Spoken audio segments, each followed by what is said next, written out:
Welcome everybody. Today we'll take the knowledge about the Washa Vasa different, yeah. In the previous classes, I have studied about the EP database, but in the today's class, we will take the knowledge, completely knowledge about the Vasha differentia. Okay? Vasha differentia. आइए देखते हैं।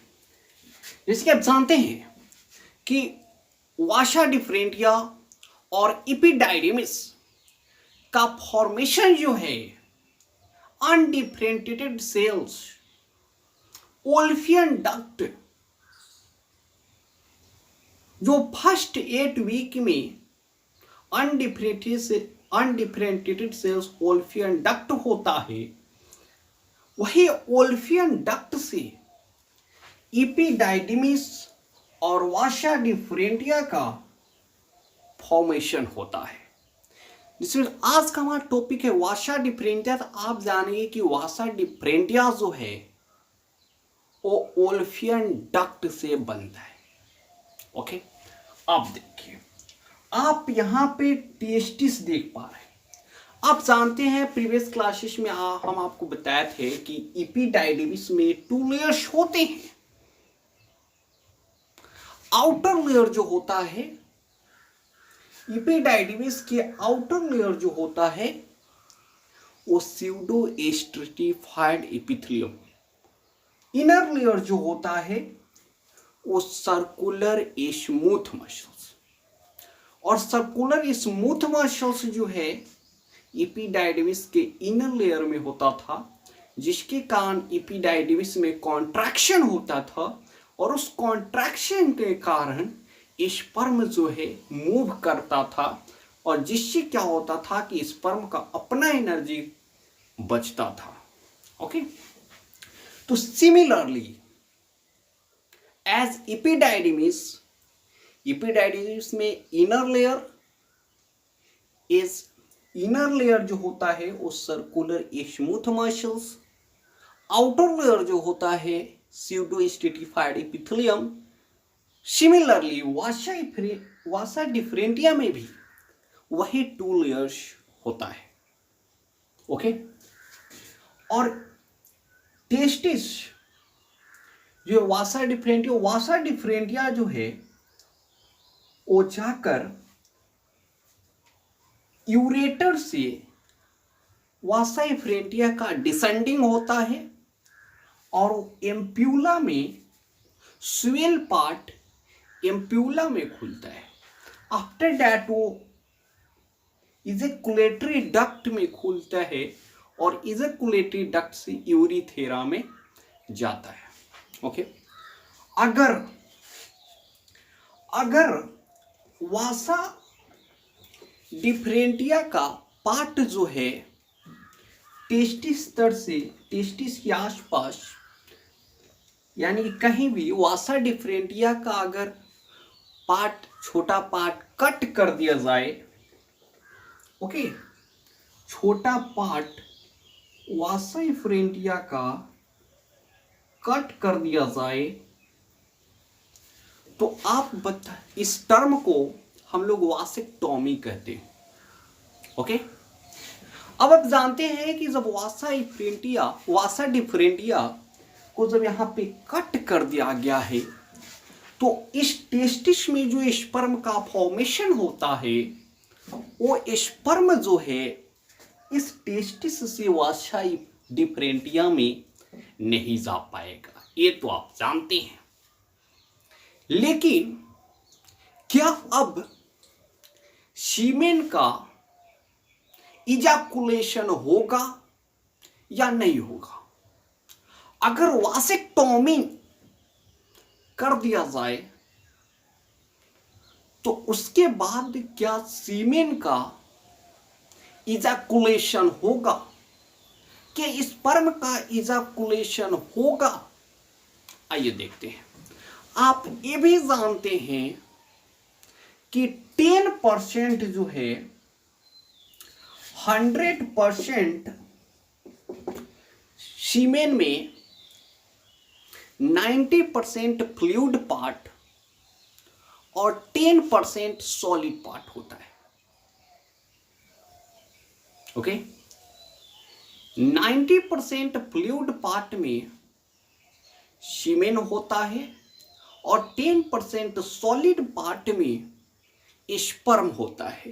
तो उस 10% solid part जो होता है यानी sperm जो होता है वो इपिडाइडिमिस और वासा डिफरेंटिया में होता है। ओके, और अब आप यहां देख रहे हैं कि वासेक्टोमी हो गया है। तो वासेक्टोमी होने के कारण इस टेस्टिस का स्पर्म जो है इस वासा डिफरेंटिया में नहीं जा पाएगा, जो 10% होता है एपिडाइडिमिस और वासा डिफरेंटिया में। ओके, लेकिन 90% जो फ्लूइड है उस 90% फ्लूइड में 60% फ्लूइड जो है वो 60% फ्लूइड जो है वो सेमिनल वेसिकल्स का होता है।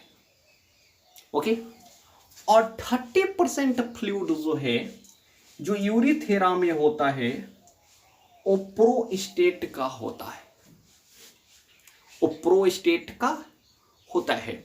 इस प्रकार से 60% fluid of seminal vesicles and 30% fluid of prostate, तो कंप्लीटली 90% फ्लूइड जो है वो यूरिथेरा में ओपन होता है। ओके, और ये 10% सीमेन यानी सॉलिड पार्ट जो है इपिडाइडिमिस और वासा डिफरेंटिया का होता है। जब वासेक्टोमी हो गया है जिसमें वासा डिफरेंटिया को कट कर दिया गया है तो यहाँ का पार्ट जो है सीमेन जो है उसका फ्लो नहीं हो पाएगा, जिससे क्या होगा कि वासेक्टोमी के बाद भी पहले भी होता है। तो जब वासेक्टोमी हो गया है तो ये तो आप समझ पा रहे हैं कि इसका टेस्टिस का स्पर्म जो है वासा डिफरेंटिया में नहीं जा पाएगा।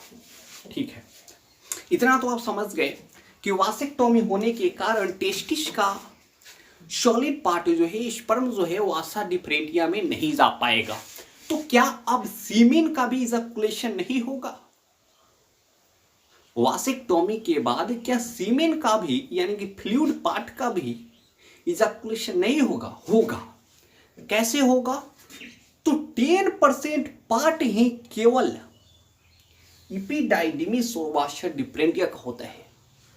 अगर इपिडाइडिमिस से वो 10% पार्ट इसमें स्पर्म सॉलिड पार्ट अगर फ्लो नहीं करता है उसके बाद भी 90% फ्लूइड पार्ट जो कि 60% सेमिनल वेसिकल्स का और 30% प्रोस्टेट का फ्लूइड पार्ट सीमेन बचा होता है और वो 90% फ्लूइड का इजैकुलेशन जो है वो होगा,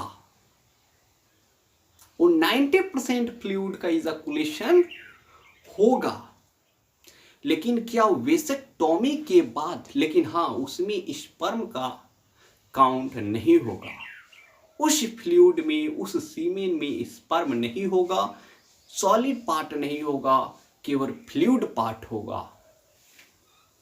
ओके, तो क्या वासेक्टोमी के तुरंत बाद स्पर्म उसमें उस सीमेन में नहीं होगा? होगा तुरंत बाद, क्योंकि आप जानते हैं कि मिलियन में स्पर्म का फॉर्मेशन होता है और मैच्योर स्पर्म जो होते हैं उनका स्टोर एम्प्यूला में होता है। ओके, तो वासेक्टोमी के तुरंत बाद कुछ समय तक